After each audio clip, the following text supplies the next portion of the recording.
yung tungkol sa mga kapartner ng mga broodhen na ginamit namin para sa early bird breeding season namin.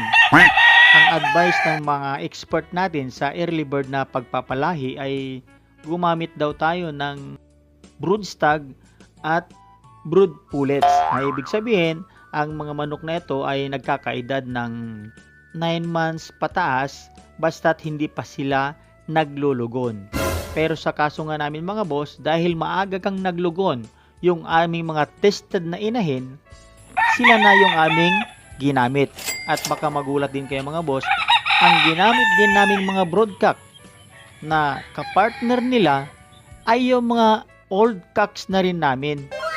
Samahan nyo ako at pasyalan natin yung mga broodcocks natin na nasa cording bago natin isa lang sa breeding pen.